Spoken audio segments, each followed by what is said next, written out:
how you carry yourself in the gym, whether it's pushing yourself or are you going to take it too easy? Are you going to shave your reps or are you going to be, someone that has integrity about your rep count? So how you carry yourself here in this facility translates so much to the real world. So I think it's incredibly valuable to teach our children the importance of health and fitness.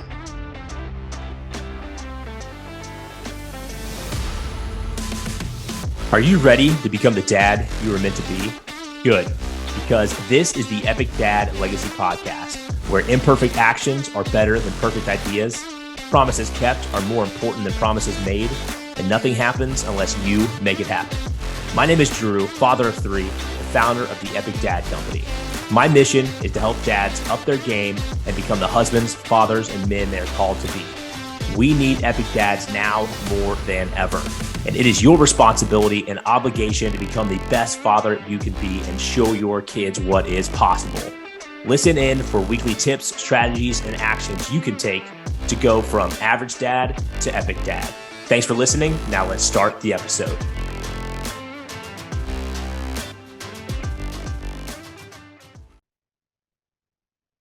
What is up, guys? Welcome back to the Epic Dad Legacy Podcast. This is your host, Drew Camp here, the founder of the Epic Dad Company. Thank you for being here. If you are new, our mission with our company and this podcast is to change the culture by creating more epic dads and to help you level up as a husband, father, and man, because our culture desperately needs men, needs fathers to step up and lead. So that is our mission. And thank you for being here today. We have got on a great guest, a great interview. You guys are going to love it. We dive deep into the world of fitness and how we can stay in shape as a busy dad. But before we dive into that, guys, I wanted to let you know that our new product, Paleo Post, is now officially live as of the day that I'm recording it today, which is the 1st of February, 2024. This has been in the works for quite a few months. You guys have told us at the Epic Dad Company that you want a protein supplement. You want a clean, all-natural protein to come to the market that you guys can feel good about taking to help fuel your post-workout gains. And so we have been working on it for a while. We've got on the drawing board, a lot of different flavor tastings, a lot of different conversations, a lot of different tests, but we are finally releasing our new protein called Paleo Post. Now, Paleo Post is a little bit different than your traditional whey protein that you might have. It is a beef isolate protein. And so we went with beef for a number of different reasons. And so I'll dive into these for 2 seconds and then we'll hop into the show. So number one, we went with beef because of the protein content by volume. So most of your whey proteins, whether it be whey concentrate or whey isolate, are typically between 60 to 85% protein by volume. That means you're going to have a lot of fillers in your protein, stuff that really isn't doing your body any good. And so we wanted to avoid that to give you the maximum amount of protein possible per serving. And so Paleo Post has a 97% protein content by volume rating. That is incredible, guys. 97%. So that means that the ingredients in Paleo Post are natural and they are what you need to fuel your post-workout gains. Reason number two is the added benefit of collagen peptides. So whey protein, it uses the 3 BCAAs or branched chain amino acids, and specifically leucine, to help stimulate protein muscle synthesis. And so that is really what helps build muscles is leucine, which is great. You want to have leucine in there. But what you miss out on with just a whey protein are the rest of the amino acids in the amino acid profile. And so with Paleo Post being a beef protein, you get a broad spectrum of amino acids, including the amino acid glycine, which helps to produce collagen.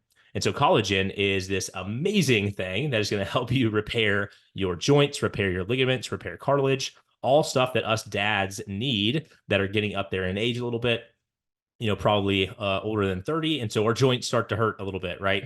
So if you're anything like me and your knees start to pop every time you do an air squat and they start to creak and crack, what we need is cartilage, right? We need to repair those joints and that ligaments.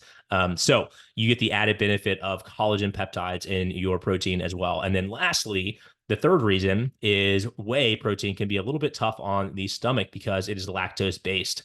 And so we wanted to go with something that was non-lactose to make sure that it is easy on the stomach and it adheres to a paleo type diet. And so it is out in the market as of today. If you have bought one, thank you so much. If you haven't and you are looking for a quality, all natural ingredient protein, I would recommend that you hop over to our website and you pick up your bottle of Paleo Post. All right, guys, today on the podcast, we have got on Andre Cruz. Now, Andre is a husband, father, gym owner, trainer, and was named the fittest trainer in the world by Men's Health magazine.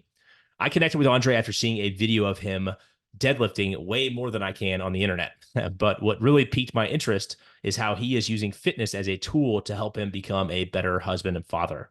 And today, Andre and I talk about the importance of fitness for busy dads, tips and strategies on how we can become more fit, the types of foods we should be eating to fuel our progress, and how we can start showing up better as fathers in and out of the gym. You guys are not going to want to miss this episode with Andre. All right, guys, let's hop into the show. All right, Andre, the fittest dad that I know. What's going on, man? Welcome to the What's show. up, brother? Thank you for having me, Drew. Good to see you, man. How's everything? Yeah, it's going good, man. It's going good. So right before we were chatting, we hit the go button, on our new protein. So I'm turning the notifications off while we do the podcast, and hopefully, I'll open it back up and take A those thousand sales. billion-dollar company, Yeah. within an hour. So It happened while we were sitting here on this podcast yeah, today. yeah, Yeah, but it's going I good, mean, man. speaking into existence, man. I'm all about the positivity, right? You see it, believe it, and then it will come. You got it, Yeah, bro. I believe in you. I believe in you. yeah, Got a good awesome, product. man. You're going to do good things will happen to you. So, well, thank you for coming on the show, man. We connected, I don't know, probably a month or two ago. Yeah. Just kind of seeing your content coming out on social media. And I think what drew me into you was not only that you're deadlifting like a lot more weight than I can, but is how you kind of bring in the family into it, right? Especially your son, Yeah. and kind of create that positive environment. So yeah, man, want to have you on, chat about fatherhood, chat about fitness, how we can stay in shape as dads. So excited for the discussion. Yeah, let's do it, man. I'm all about it. Yeah, I am. What's funny, we can talk more about this during the podcast, but if you had asked me, 5 years ago, like I had no interest in becoming a father. Like both my wife and I were Really? like, we're not about this life. We were so just heads down in our career paths. Like we had no time to barely even like take care of ourselves. And then when we found out my wife was pregnant, like a light just switched in my head. And as soon as that happened, I saw like the test results. I'm like, okay, now I'm super dad. Let's go. So I'm excited. I'm really excited every day to share my journey with everyone and hopefully inspire some dads out there to just work a little bit harder to be strong for their families.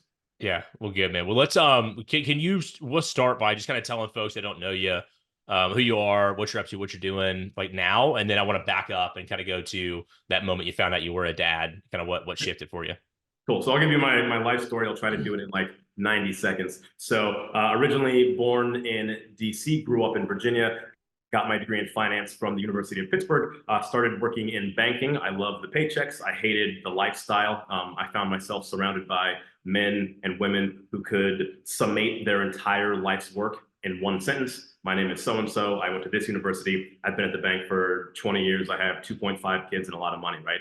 And I saw myself turning into one of those pear-shaped bankers with an ugly mustache. And at this point, I'm in my early 20s and I'm like, man, I got to get out of here before I get golden handcuffed. So I quit, much to my mother's chagrin. She blacklisted me. But I was like, I can't spend my whole life doing that. So started bartending. I actually lost about 25 pounds my first year bartending because I was not drinking every night. I was working at the bar and I started working out at the gym pretty consistently. And then I discovered fitness as a profession in 2012. Started working at an LA Fitness over in Secaucus, New Jersey, making $9 per half-hour session. And if I wasn't training people, I made $0. So I hustled my butt off just to get a full book of clients. So I'd get to the gym at 5 o'clock in the morning. I would train people until noon, go home, take a nap, come back, and then do the same thing at night just for trash money. But I loved every minute I spent there, way more than a single minute that I spent when I was at the bank. So I'm at LA Fitness for about a year. Then I move on to Equinox in Manhattan, make some better coin, and then kind of get my hustle on. I'm making a pretty decent living there, but the payment structure at Equinox isn't great. We can talk about that another time in terms of like the split that they keep. Then I moved on to CrossFit Union Square, got pretty involved and pretty competitive in the CrossFit world. I'm working out with CrossFit Games athletes on a daily basis, getting my butt kicked, but I got very fit working out with him. Iron sharpens iron and all that good stuff. And then I had an opportunity to open my own gym in 2017 here in Jersey City. So we opened 150 Bay CrossFit that year. I also took an athlete to the CrossFit Games that year. And then a month or so after I opened the gym, I won Men's Health Magazine's Fittest Trainer. And then we've been cooking ever since. I launched my online program in the Ladder platform in 2020 during the pandemic as a solving for people that, hey, I can't go to the gym. I only have a couple of dumbbells. What can I do to stay on track? Mm-hmm. So launch that way. And then from there, the program has evolved. We maybe had 30 members. It took us a year and a half just to get to 100 members. And as of the end of January, we're at 1,500 members. So now it's a full-fledged strength conditioning program. You get 7 brand new workouts every day. They're 45 minutes in duration. You can do them with 2 dumbbells and or a barbell. So my target market is quite literally, guys like us who want to train, maybe some former competitive athletes that want to have that stimulus of working out with other people, having that community, having that support, and having that progression. Whereas instead of most people that just go to the gym and are like, all right, well, I only have 45 minutes. What am I going to do today? So that's what we're solving for today. And it's really, really rewarding to have, moms and dads, military service members, firefighters, people in my program that are saying, hey, Andre, the workouts are tough, but I was literally able to carry my 2 kids and all the groceries and everything that I had to do on my daily basis. So it's all about helping people to improve their quality of life. And also, if we get a couple of muscles and flatten up our midlines in the meantime, that's a nice side effect. Yeah. Well, man, quite a story from the beginning there of $9, per half hour, working all the way up. I think it's a testament to, like you said you were working at the bank, probably making, pretty decent money, but like, I think there comes a decision in everyone's life, and whether we choose to take action on that kind of thought that we have, that decision, is ultimately up to us, right? But it is, we are much more fulfilled when we're doing things that are filling our bucket up and we're helping other people. Absolutely. So Yeah. I saw your podcast the other day where you're talking to the gentleman about the entrepreneur gene. And mm-hmm. 100% agree. I do not recommend my course of action for anybody aside from myself.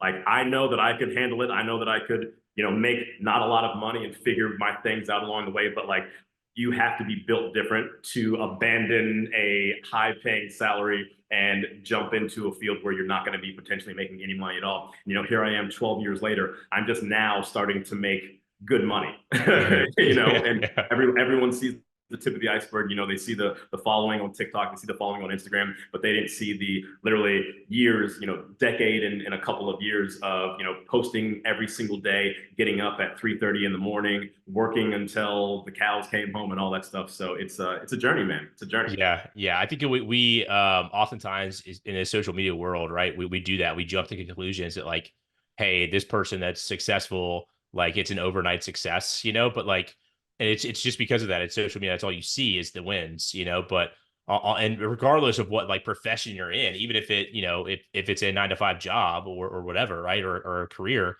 it's like, there is work that has to be done, right, to get to a certain level, and it's that work that's in the dark, that like nobody's around, right, and it's just you and your thoughts, and you're getting it done. And then all of a sudden, you have this curve chart, right, where it's like nothing's happening, and then like all of a sudden, boom. And then people are starting to see you there, right? Yeah. But they don't see, like you said, that 2 to 3 or in your case 12 years of work that took to get there. Yep. It's a grind, man. I don't recommend it for everybody, but if you're about this life, man, just be willing to work hard and not make a lot of money to eventually, hopefully, make some money. Hopefully, right? Hopefully, yeah. But it also speaks to fitness as well, because that seems to be the case in a lot of things. And fitness may be a little bit different depending upon what you want to do and what your goal is. You may get results faster, than other people.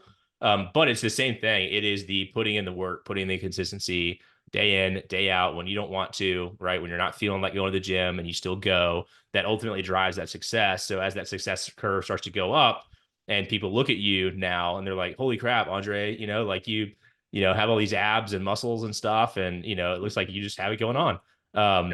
but there's that work that nobody saw. Constant. Yeah. I get, speaking of, gym consistency and, the before and after and all that stuff, I get asked probably at least once a week on whether it's on Instagram or TikTok. So I'm like, hey, are you natural? Are you on steroids? I've never taken steroids in my life, but everyone, once again, always sees that finished product, and they didn't Yeah. see when I was a little skinny guy struggling to, clean and press 135 pounds, but showed up every day, 6 days a week, working out, aggressively, and then just following that progressive linear programming week over week over month over year, and it's compounding interest, man.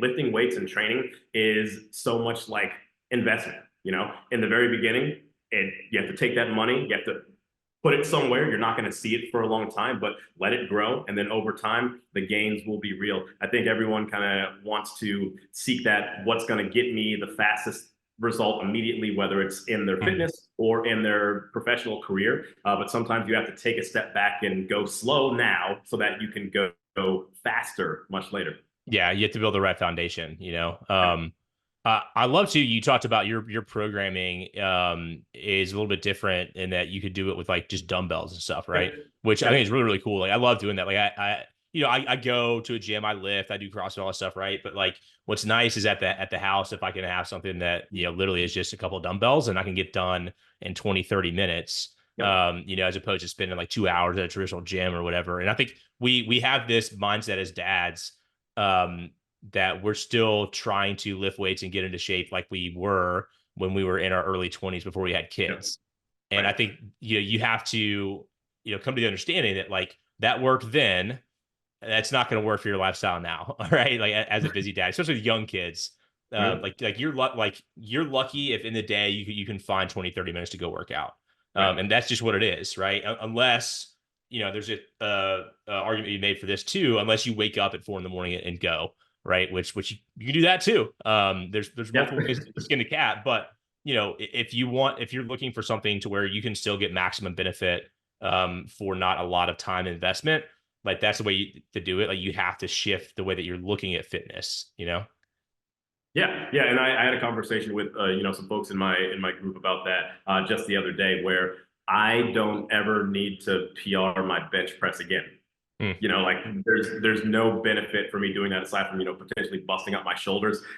So I've been actually, instead of going super heavy, I used to have this thing where every week I had to bench press at least 300 pounds, like 1 or 2 times. Like that was on any day that I did chest, like I had to touch 300 or 315 just to like make sure that the wheels weren't falling off. Still got it. Yeah. Yeah, still got it. But I just noticed, my shoulders were just getting beat up for no real reason. And then now I've just been going after it, with 50 to 80 pound dumbbells and just having a good time. I feel like I'm much more in my shoulder of that, like, nagging shoulder pain. I do still have like one big fitness goal. So last year I hit a couple of big PRs that I literally haven't hit in years. So I push pressed 300 pounds, lifetime PR, and then I deadlifted 590. So I'm still on a mission. I still got to pull 600. So as soon as I pull 600, I'm done.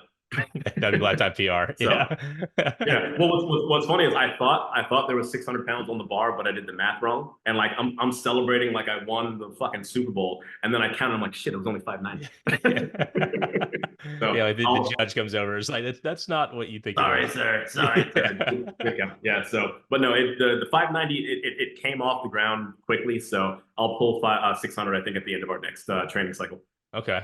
Yeah, it's funny you mentioned, I don't want to like, outside of a couple instances, there's no real need to like try to, be super heavy in PRs. As our bodies change and we get older, we're just much more prone to injury. And so it's more about longevity. And that's probably something I need to take to heart, because I took 2 muscle relaxers last night because I tried to do a PR on deadlift yesterday. Ended up tweaking my back a little bit, so it's like that ego drive, right? Of like, especially guys that are competitive, maybe played sports or something, or really just like any man in general has that competitive drive. But you have to be a little bit smarter about your training when you start to get a little older, because you can get injured a lot more easily. So, and bro, there's nothing has to be a big part. There's nothing worse than like doing like a heavy deadlift day, and then your son's like, pick me up, and I'm like, oh, I wasn't ready. You're like, You know, it's one thing Yeah.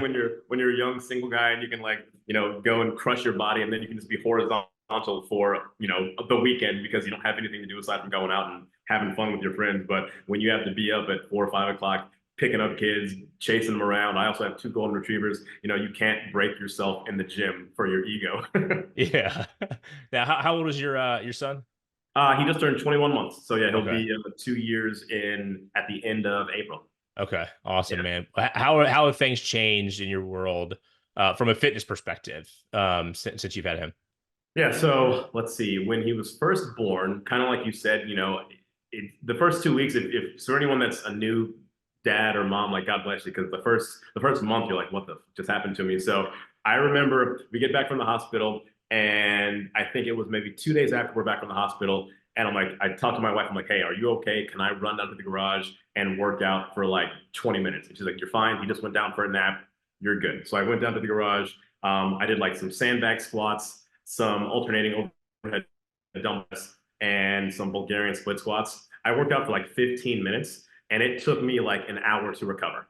Like I just came back upstairs and I laid on the ground and I was like, oh my God, I didn't realize what being tired and sleep deprived was Yeah. until I became a father. Like anyone now who's like, I'm so tired. I'm like, you have no freaking idea what being tired is until you have created a human with someone else and you are responsible for making that human stay alive 24 hours a day.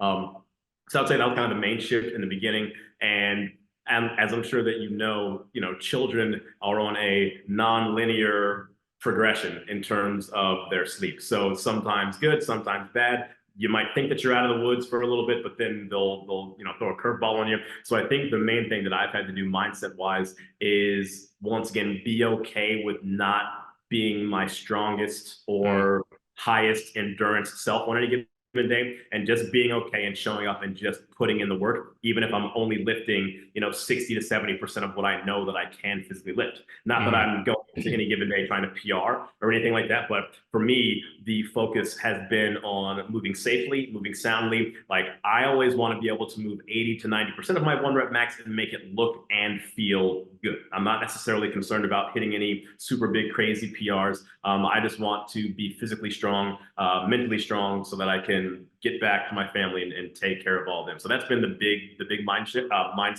mindset shift. And like before, very competitive, wanted to mhm. win everything. Now I'm like, I don't care, man. I'm just I'm just here trying to be a good example for my son. And if I happen to like kick some ass in the meantime, awesome. But there's definitely a mind set shift also when you're going up to pick up a bar or when you feel a little bit down on yourself and you're like, what would your son do if he was watching you work out right now? Mm, mm. If I'm ever, kind of feeling bad about like, oh man, this workout sucks. Who wrote this? It's always me. But I'm like, this is awful. But when I start to feel bad about myself, I'm like, what if your son was sitting here watching you Mm. right now? You pick your head up and you get the work done. Even if you're not moving at lightning fast pace, just keep moving, one foot in front of the other. Don't stop. Yeah, no, I love that as far as being an example. I definitely want to pull a thread on that. Yeah. But I love what you're saying. You're talking about, that there's going to be different priorities based off of what phase that you're in life, right? So we have these four pillars inside of our company that we talk about. We call it the Elite Four framework. And it is your body, your relationships, your mind, and your finances. And those are kind of like the big buckets, right, of our lives. And relationships could be, anything around like obviously your spouse, could be your children, could be your community, could be your relationship with God. So like all these things, right? And what we always say is you're going to go through different seasons where your focus is on one of those pillars more than the other, right? And so, yeah, perfect example is like having a baby. It's like maybe you're a stud fitness guy, right? But like that relationship pillar is going to go up a ton, right? And you need to have that be priority number one. But what you don't want to have happen is you don't want any of those pillars to go down to zero, right? So we're always giving some of those our attention and focus, even though we go through these different seasons where we prioritize other pillars, over others. And so it's the same thing like when you have a child. Like we talk to guys all the time, about like, hey, I really want to get into shape and all this stuff. And it's like, we just have to level set expectations, right? Of like, okay, cool. Well, you have three kids at the house, that are all under four. Like, so that's going to look a little bit different for you than it might be somebody that has teenagers. So you just have to give yourself some grace and understand like what phase and what season of life you're in, but just know that none of those pillars need to get down to zero. So even if we are 100% focused on the family, we still need to give some attention to that body pillar and stay in shape. Absolutely. Yeah, I definitely think that once Jameson is, up and over 4, sleeping consistently, I think that's Mhm. the time when, like, as dads, we have a chance to capitalize. And, like, now you have a new training partner Yeah. Yeah. that won't get tired. Like, Yeah. I guarantee you, your kids can do 50 burpees faster than you can, right? So I'm looking forward to the time where that is the new stage where I can be like that 40-something-year-old dad that's still relatively fit, still doing some pretty strong things, and being able to work out with him. Now the toughest things, even if we're home together, doing daddy daycare, I can't really bring him down to the garage with me because I can't like let him be unsupervised while I'm lifting weights. I'm looking Yeah. to the point where I can get him his own little, set of plates, whether, even if, Yeah. 10 pounds, whatever it might be. This dude runs around the apartment picking up 5-pound dumbbells all day. Yeah. I've seen the videos. Yeah. It's Yeah. awesome. Yeah. So I'm excited for that phase where we can like start to really train together. Yeah. It's when they get a little bit older, man, it's so much fun. And to your point of like just wanting to put them somewhere. So like I kind of vary up my training styles throughout the year, and I'll usually do like one big strength cycle. So I'm just coming off of that. But prior to that, I was going to CrossFit gym every day. And I would typically go in the morning before the family was awake and get that knocked out.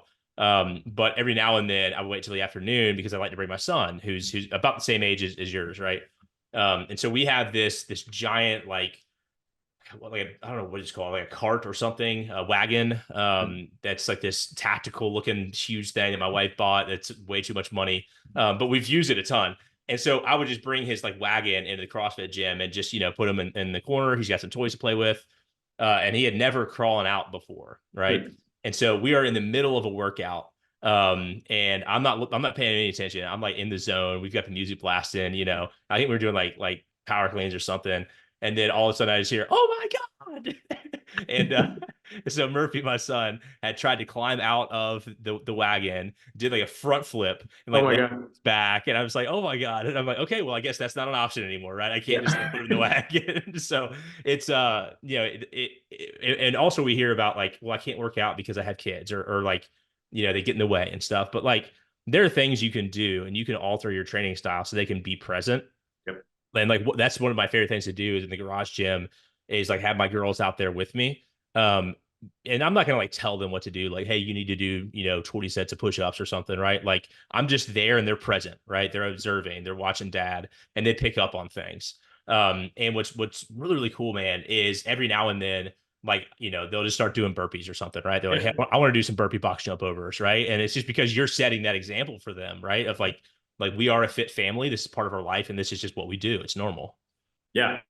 Yeah. There was one time when I was home with Jameson and I just went down to the garage while he was taking a nap. I brought both of the dumbbells upstairs. I got a couple of 55s. And then when he was awake, I just did like, a ladder of Bulgarian split squats while he was sitting there hanging out with me, right? So Mhm.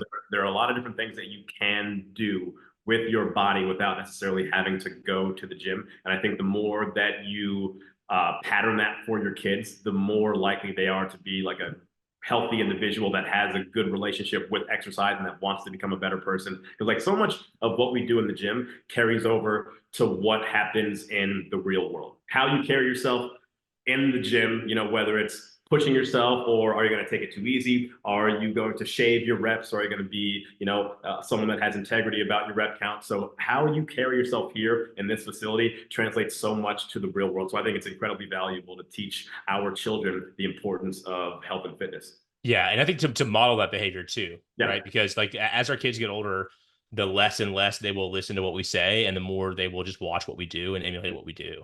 And so like growing up, I had great parents. I mean, incredible parents, super grateful. But like I never saw them work out like ever, right? Right. It's just nothing we did, And so like thankfully, I was in sports and we started weight training pretty early and fell in love with it. That's carried on through life, right? But I want to be that kind of model of behavior that I want my kids to adopt. And so by doing that, by training at the house, it doesn't have to be every day, right? But when you do train or when you do exercise, it's like bring your kids along, right? And it's going to be more difficult.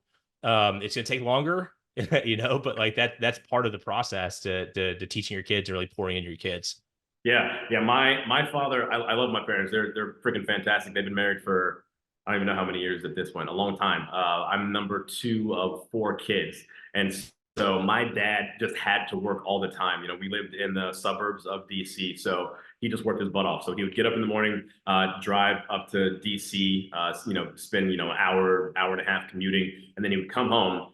Then he would sell suits. He would go to work at Men's Warehouse selling suits on the weekend. He had a paper route, like literally my brothers and I would get in the car with him, super early on Saturday, help him take papers to people's houses and apartments. He would cut people's grass. Like he literally did anything he could to make sure that he could provide for our family. But I never saw him do a push-up or a squat or a burp. Like I didn't even know what a squat or a burpee was until I became like an adult human.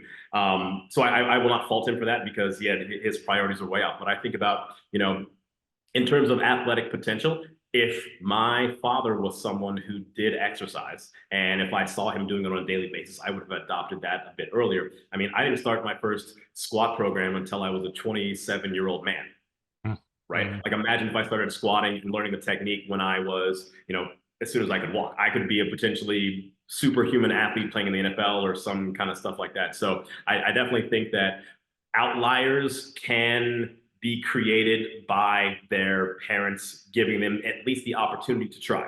My son might be like, hey, I'm not about this life. I definitely do not want my son to be a trainer because working in the fitness industry is horrible. Like it's incredibly rewarding, but it is so hard. I want him to have a better life than I have right now. But he has the potential to be freaking incredible, right? A lot of times folks will say, oh, you're just this way because of genetics. My father is fat because he eats and sits. And when he's not working, he just eats and he sits. And no disrespect to him at all, but if I did not work out, I would also be a fat person. Like that just is what it is. I did not come out of my mother's womb with a six pack, deadlifting 600 pounds. This is the product of years and years and years and years of consistent work. I do wish that I had been exposed to the world of fitness a little bit earlier on. But I think that I am someone who's meant to be a coach and not necessarily to be a high level athlete. But I want to give my son the opportunity to do whatever it is that he wants to do with himself. And I think the earlier you can expose your kids to all of the different stuff, the better. He might want to play golf. I don't really like golf. He might want to play baseball. I don't really like baseball, but I want to expose him to all the stuff so that he can at least pick what he wants to do and have all the things in his tool belt so that he can be the most successful person possible. Mm. What shifted in your mindset when you figured out you're going to be a dad and have a son? Oh man. So that was kind of a funny story. So my wife and I, this was 2021. It was after a Labor Day weekend. So like we were out drinking, doing all the stuff. There's one night we were drinking. Yeah, pre-parent stuff. Yeah, we're just getting after it. And so she was off of work on I think Labor Day Monday. I had to go to the gym and coach a couple of classes. I come home and she's like, I peed on a stick.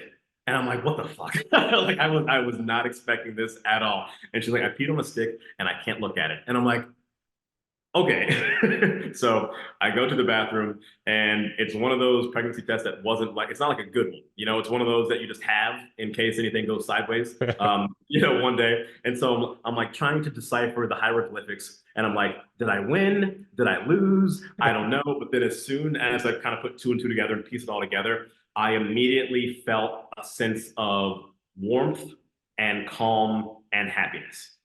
And, like I said, before that moment, I was not about the life of being a dad at all. I was so focused on everything and, building up my gym, building up my online business. But as soon as I deciphered all that, like the light just went off in my head and I'm like, okay, now I'm dad. And I'm excited to bring a human into the world and help him or her become the best possible person that they can be. So that was kind of like the immediate shift for me. It wasn't even something that I had to think about. It was just a feeling that happened kind of right here in my heart, in my soul. And then from that point on, I've just been, loving it. I don't want to have any more kids. Don't get me wrong. Like I'm good with the one human and the two golden retrievers. But like I love being a dad. I love being able to have him, and he just grows and develops every single day. It's incredibly rewarding. I don't think, similar to the entrepreneur thing, I don't think that most humans should be parents because I don't think most people are ready for the weight and the gravity of being someone who is completely selfless.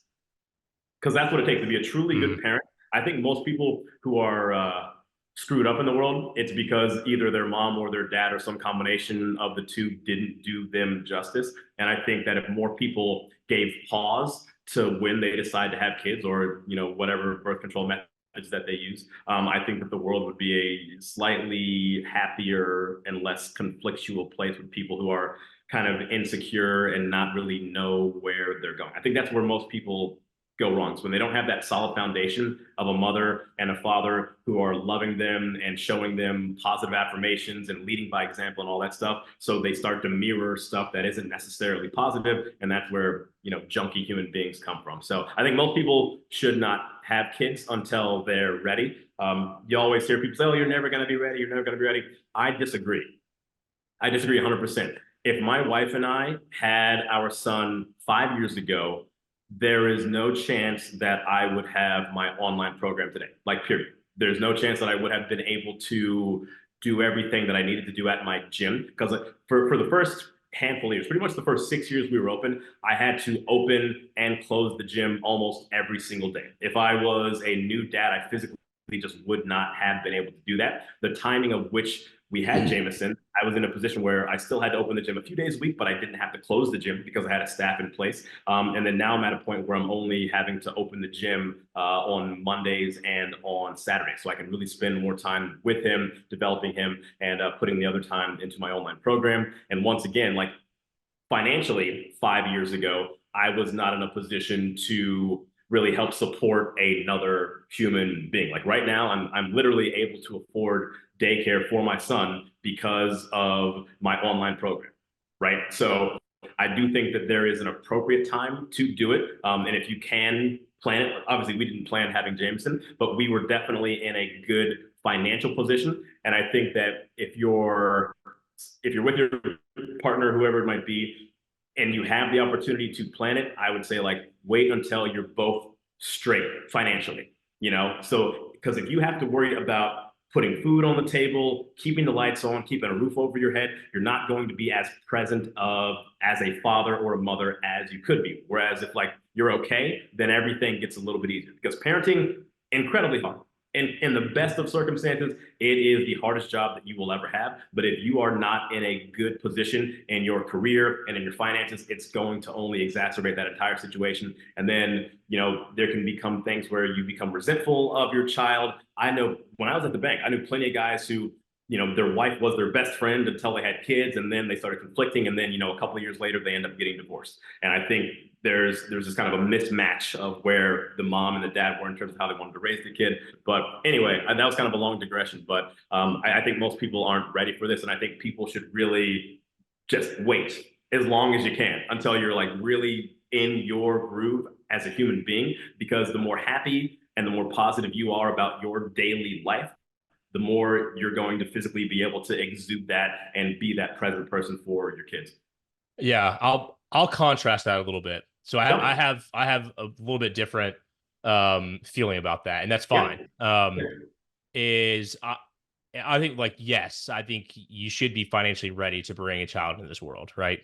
But I don't think you're ever going to be ready from I know what to do, I'm going to be the Oh, yeah. perfect parent, right? I agree with And that. so, 100%. and yeah, and so, like, we hear from dads all the time, like, right, of like, man, I just hope I'm not fucking my kid up, And it's like, yeah, like, obviously you don't want to, but, like, nobody knows the answer, like, when you jump into this thing, it's the first time you're doing it, right? It's your first child. Like, you're not going to know what to do. You can read all the books you want to, you can watch all the videos you want to, but, like, you've never been in this experience before. And so, part of it is just, you have to learn as you go, and do the best with the knowledge that you have, to try to pour into that child, and understanding that, like, you will learn and get better, as things go along. But, like, you're never going to be 100% ready, I don't think, from a mental aspect of thinking you have everything figured out. I mean, if we did, heck, we'd never have kids, because there's still days where I'm like, man, I have no idea what I'm doing, like, I hope I'm doing this right. And that's just thoughts that you're always going to have. But I think if you're intentional about the way you're showing up, and you are, legitimately giving your best effort to your child, then you're on the right path. You're doing the right thing. Yeah, no, I agree with you. I agree with you. I think that you have to there's no perfect, like, you're never gonna, like, I don't know everything there is to know about being a dad. I'm not an expert by any means, but I think that the more you can at least set yourself up so that you don't have to worry about all of the other Hmm. peripheral stuff, because, like, once again, it's just going to be incredibly hard no matter what. Like, Hmm. every day you're figuring out, you're learning along the way, but the more you don't have to worry about other stuff, the Hmm. less hard it will be. That's kind of my point. Yeah, no, 100%, man. I agree with you on that. So let me ask you, like, tactically, right? Like I think a lot of guys that are going to listen to this conversation are probably going to resonate with it and be like, man, I do need to start getting into better shape. Like, that's been weighing on their heart. They know they need to, but they don't know where to start. Like, what are some things that we can do as busy dads, right? That have jobs, we have children, we have a spouse, we've got responsibilities, we don't have a ton of time. What are kind of the fundamentals, the basics that we need to be doing to make sure we're ticking that fitness box? Yeah, so the main thing that I say for folks, especially if you're just trying to get into a routine, is you have to start just by building the foundational habit. So if you're someone who's not currently working out with any consistency, all right, pull up your phone and then your work calendar, and you're going to put 3 workout blocks in there for the week. Call it Monday, Wednesday, Friday, Tuesday, Thursday, whatever 3 days that you know that you physically don't have to do anything else aside from maybe take care of yourself. Give yourself 30 minutes to start and then just make that a habit. So maybe it's going down to your garage, maybe it's doing some squats and some dumbbell bench press or some push-ups, burpees, whatever it might be, but just get in the habit of giving yourself that 30 to 45 minutes 3 times a week. After 4 to 8 weeks, when that's a habit and you don't really have to think about it anymore, and say, okay, what can I do to step things up a notch? Maybe it's going from a 30-minute workout to a random workout to a 45-minute structured program. And within my program, for example, I do 7 workouts every week, and I have my 3 must-do workouts that you're gonna hit during the week to hit all the kind of major muscle groups. So one of them is going to be overhead stability, pushing and pulling. The other one is going to be a leg day, and then the other one's going to be a full body posterior day, right? So hitting all of the major muscle groups. And then once you've done your 3 days of that, then we can start to layer things in. But I think where most guys and girls get in trouble is when they try to do too much too fast. It's all right. So it's a new year. You know, you always see it, the New Year's resolutions. It's a new year. I'm gonna work out every day. I'm gonna do the hard 75, working out twice a day, eating clean, no sugar, no alcohol, no fun. I'm just gonna, all that stuff. Humans are creatures of habit. And if you take your body from habitually being someone who's like just sitting and not really doing too much to working out multiple times a week, 2 a days, depriving yourself of all of the resources and the food that your body likes to eat, your body is going to revolt.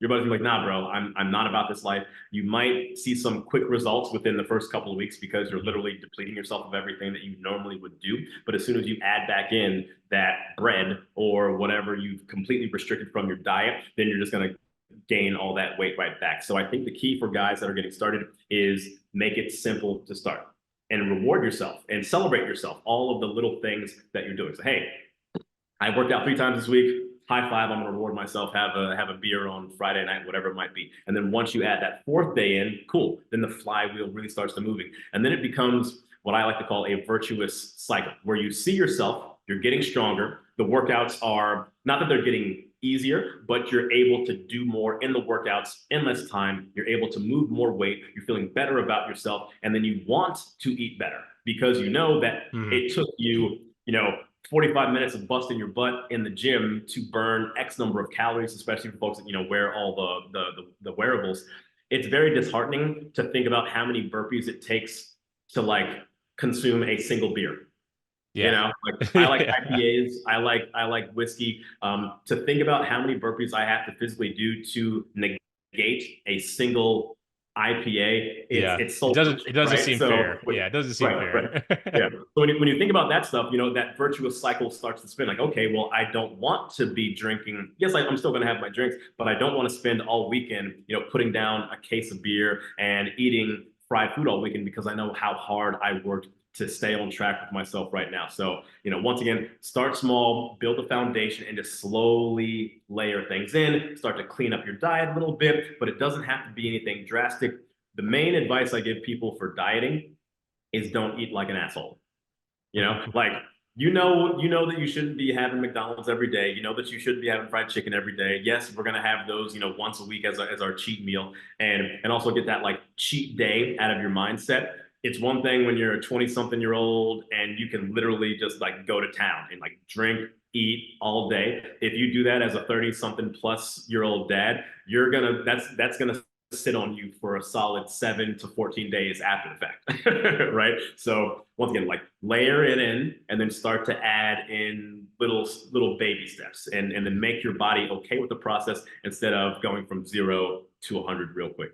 Yeah. I think on the nutrition side too, I think one of the biggest like eye-opening things for me was just starting to track what I eat Yeah. a little bit, right?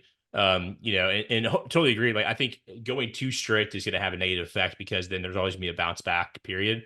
So like, it's the 80-20 rule, right? Like, hey, 80% of the time I'm eating clean when I'm supposed to, and 20% I might reward myself, right? So we can stay consistent over the long term. But I think where a lot of dads go wrong is like they think they're eating healthy, Mm. but they just don't have the understanding, the knowledge behind what's actually in that food. Yeah. Whether it is, the actual calorie count or the fat count or just the fact that it's processed foods.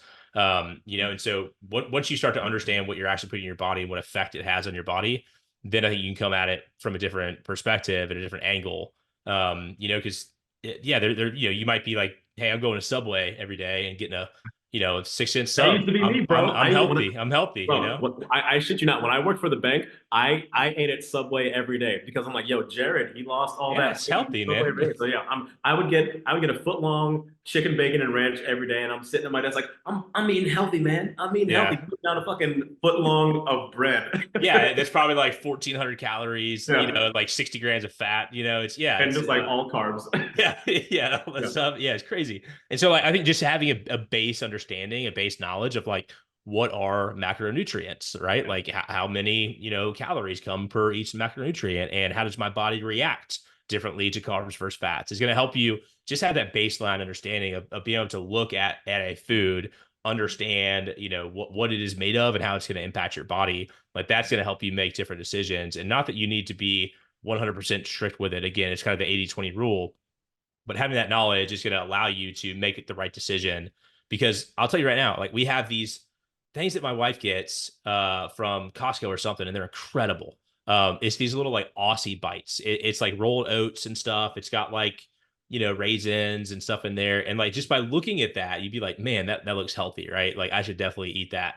But then like you flip through the package and it's like, oh Sugar, shit. Yeah, sugar, yeah, it's sugar. just a ton of sugar, and it's like, per little bite, they're about like a quarter size. Like per bite is like 18 carbs or something, and I'm like, well, I could fill up on those, and Yeah. think I'm being healthy. So it's just having that understanding to help you make that right decision. Yeah, it's like when you go to the gluten free aisle and you're like, oh, it's gluten free, it's healthy, but it's brownies. It's like it's still just because it's gluten free and fat free doesn't mean it's not full of sugar. Processed carbohydrates are like the true enemy that we have to kind of get our heads wrapped around. When I first started getting serious about my nutrition, when I became a trainer, I literally weighed and measured everything Hmm. that I ate like for probably 2 months. Hmm. And it was annoying. I bought a scale. I bought a MyFitnessPal account, and I would kind of just look at my charts every single day to see like where my fat was, where my protein was, where my carbs were, and I'm kind of playing with things.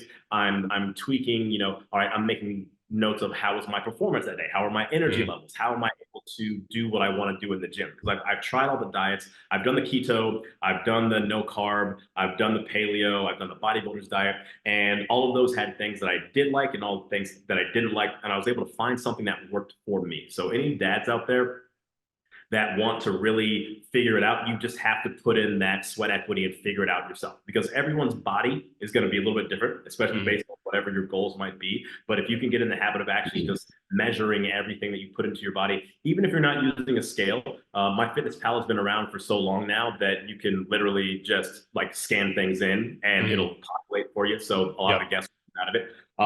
But yeah, like the more you understand what you're putting into your body, the more power you have in creating the type of body that you want to have. Yeah, but like you're talking about is I think the 80-20 rule is probably a good place to start, right? And the way that I look at it is, hey, not like, do I need to be tracking like crazy all the time? Like there are phases I go through that, right? Like I'm about to enter in like a cut phase. And so like I'll be tracking Yeah. things like very closely, but like I don't do that year round.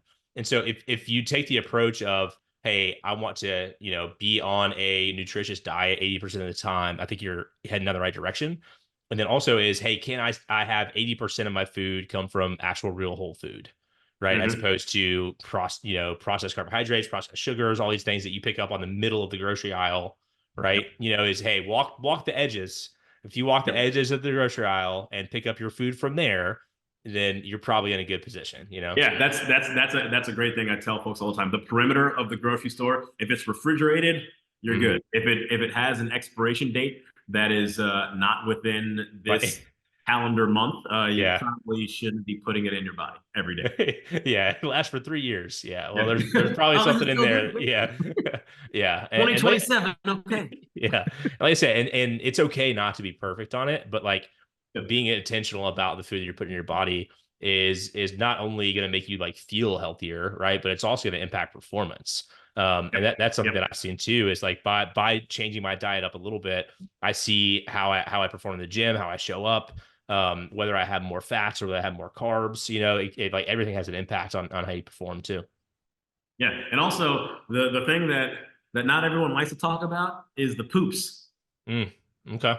Let's talk Bowel about movements, very important. They're very important. I firmly believe that your regularity or lack thereof has a direct correlation with how your attitude is going to be on any given day. Like if you're someone who's backed up and not having a good time down there, you're gonna literally have a shitty attitude because like, you're it. just uncomfortable. Because like literally, you're just uncomfortable. You're like how it feels when you're Mhm. when you're bloated and backed up. But if you're eating all the greens and the vegetables and like it just comes out regularly, then you're having a very, very good time. And like I noticed for me, I don't track meticulously all the time. I think all dads should put in, a couple of weeks where you're looking at stuff and actually reading the labels and figuring everything out. And then once you understand what an ounce of meat looks like or almond, whatever it might be, then you can really make those decisions kind of just by eyeballing things. And Mhm. then once again, when you enter into those phases, like, hey, I've got a vacation coming up. I'm going to the beach with my family or with my wife. I want to look really shredded. That's when you can really tighten things up. But once again, it's making those better decisions more of the time than not, and then enjoying yourself on the weekends. Yeah. Well, Andre, what's the just to wrap up here? Like, what would be the biggest piece of advice? We talked about a lot of things around nutrition, around fitness, around making it a habit, right? But like dads that want to just take really take full control of their health and their fitness. Like what is the one biggest piece of advice you would give them that's non-tactical? Give yourself some grace, man. Yeah. Give yourself some grace. It's this life that we live is hard. Being a father is an incredibly challenging task. At times, it can feel like you're not being recognized for all of the hard work that you are doing behind the scenes. And you can kind of just get caught in the weeds of, all right, I'm waking up, in the middle of the night to help my kids out. I'm waking up super early. I'm going to these things for them, and I'm still doing my job and providing for the family, but I'm not having someone that like gives me a pat on my back every day. Say, hey man, good job, you're killing it out there.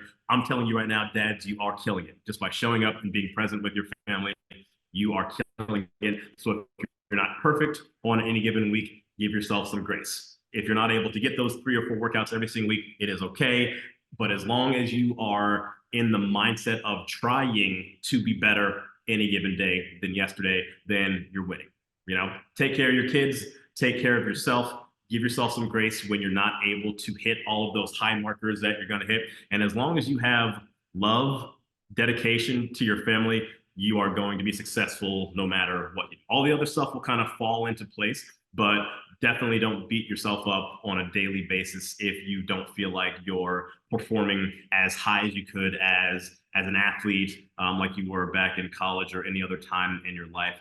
Celebrate all the little small victories on a daily basis. If you ate a salad, give yourself a high five. If you did your workout, give yourself a high five. If at work they brought cakes and cookies and you said, hey, you know what, I'm not going to have any of that today, or maybe I'm just going to have a small piece instead of a full piece. Like celebrate all the small victories, and once again, just give yourself a little bit of leeway to be a human.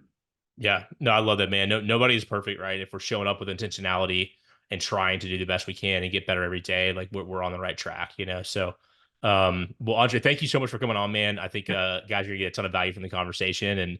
And, guys, if you did do me a favor and do two things. One is drop down, leave us a quick comment, leave us a review, a rating, whatever it is, but let us know that you're listening, that you're getting value from it. And that's gonna be a huge help with us spreading our message. And then two is I would love for you to share this episode with a dad in your network. I say this at the end of every show, but it's true, right? Is we all kind of have these hidden battles that we're dealing with as dads that we don't talk about. And so there might be a dad in your network that's really struggling. And just by you sharing this show, it might be the catalyst for him to take positive action and change, which should ultimately change the lineage of his family, right? And so you never know the impact that you can have just by a simple act of sharing something. So can I add one more thing in? Yeah. You got my thoughts going. One of my best friends, a guy named Julio Gutierrez. We've been training together since back in the day at CrossFit Union Square, and now he's the father of two. And one of the things that he has said is always look out for your strongest friend. Mm-hmm. Because just because the guy that's, killing it at the gym, that can pull 600 pounds, that can do 50 burpees in 2 minutes, they're not necessarily doing okay. They might look like they're doing fantastic, but it's always okay to be like, hey, man, how's everything going? And I found tremendous value. And I just have a group chat with these two guys, Julio and Mike. We all used to work out together. Now Mike's in Ohio, Julio's in Yonkers, I'm in Jersey City, but we just have a group chat. And on a daily basis, we're sharing memes back and forth. We're, sending pictures of our kids, but we're just talking about all of the real shit that it is to be a dad. Sometimes it's good. Sometimes it's bad, sometimes it's ugly, but if you can have at least one other father in your dad friend network that you can really just talk to on a daily basis, because you can't really relate with anyone else that's not a dad. Right? So have that person, talk to them, support each other, and the more we can kind of pick each other up as dads and support each other, the better the world will be. We'll agree 1000%, man. Yeah. So, well, guys, appreciate you listening. Andre, thank you for being here, man. Keep crushing it. I'm gonna try to catch up with you on deadlift. I may never get there, but I'm gonna try. What'd you pull yesterday? So I pulled 405, pretty easy. And then I threw 425 on the bar, and picked it up, and about 2 inches off the ground, my back just kind of like tweaked a little bit, and so I just set it down. I was like, nope. So because I don't want to like really get injured, so I'll nurse it for a week or so, then I'll be fine. But like you're saying though, right? It's not about the PRs anymore. It's about longevity. We'll get you 425. We'll get you 425. I'll tell you what. I think were you lifting by yourself? Yeah. Bro, the key for deadlifting, you need ambiance, and you need chalk, and you need back slaps. Yeah, you need the pump up, man. Anytime that I pulled a PR, there've been like massive amounts of people around. Like the first time I pulled I think 570 something, I was with those guys, Julio and Mike. When I pulled 581, I was with Julio and Mike back in 2017. And then when I pulled 590 over the summer, I was working out with class at my gym. So I think you just need like the ambiance, you need the atmosphere. You need me to come over there, give you one of those slaps back, and then you'll pull it like butter, bro. Oh yeah, there's something to be said about like working out with community. So like last week I did max out on squat, and I got 405 on squat, which was the most I've done since college for sure. But it was in a community. Like I went to my CrossFit gym. I was like, hey, you guys gotta spot me on this, and everybody's like, let's go, So I agree, man. Like working out in a group, having that competitive environment, encouraging environment is huge. Yes, sir. Well, awesome, guys. Well, hey, that's it for this episode. Thank you again, Andre, and we will see you on the next episode. Thanks, guys. Thanks, Drew.